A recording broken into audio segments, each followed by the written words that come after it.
Assalamu alaikum everyone. For today's lecture we will discuss about the amplitude shift keying ASK. In this technique we actually do it is we converting the digital data to an analog signal.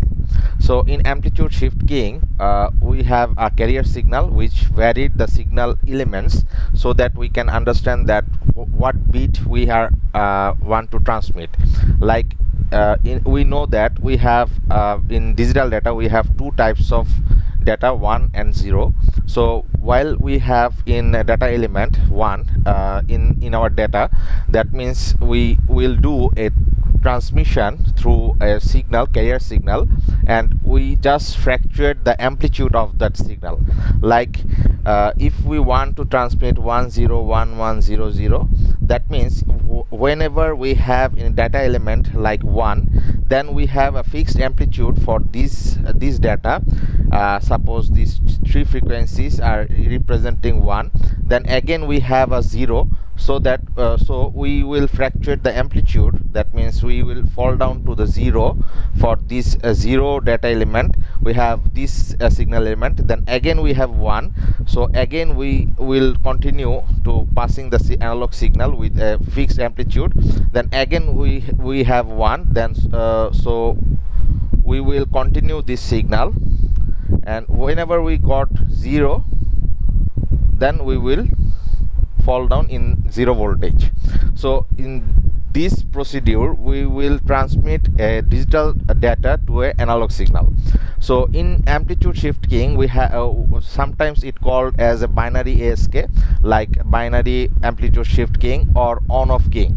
The peak amplitude of one signal level is 0. That means if we have 0 in our data element, so we will give a 0 amplitude. In this situation our frequency and phase are remain constant throughout the signal.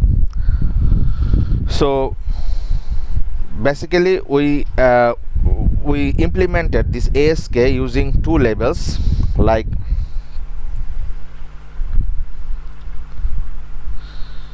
if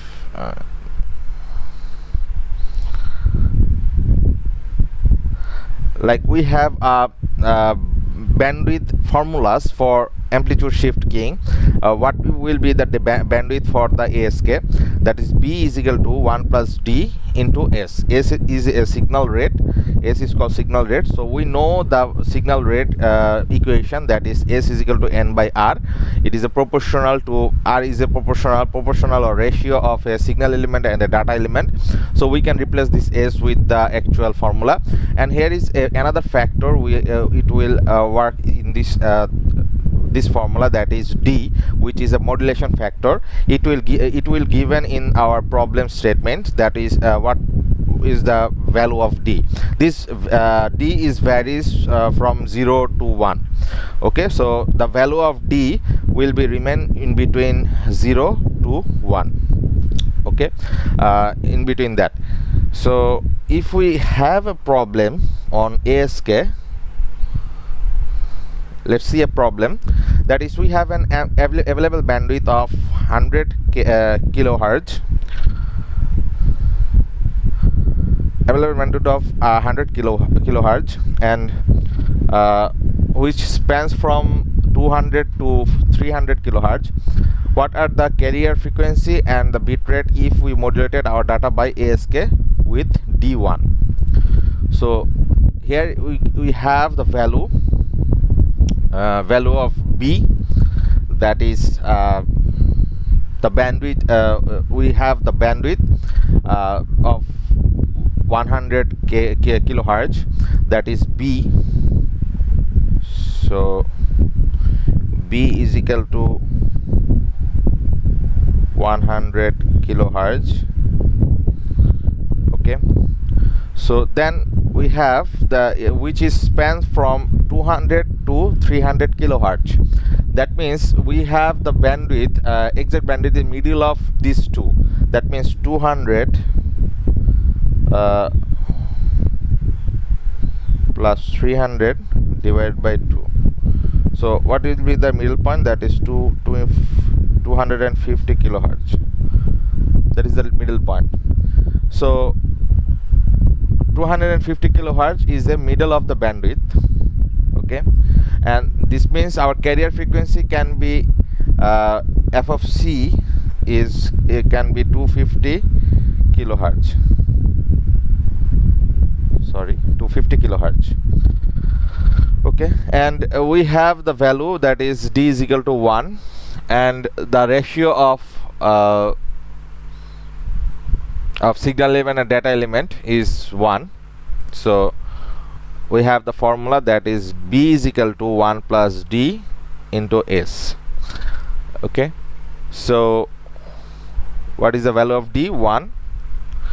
What is the formula of s? That is n by r. So what we have, if we solve this equation, that is b is equal to 2n by r. So we told that we have the value of r is 1. That means we sending one signal element, okay. For one data element we send one signal element. So b is equal to, that means b is equal to 2n, so double of the data element, okay. So we know the value of b, that is 100 2n. So what will be the data rate, bit rate, okay, bit rate. So carrier frequency is 250 kilohertz, and what is the bit rate? Bit rate n is equal to 100 by 2, that is 50 kilohertz, sorry, 50 kbps.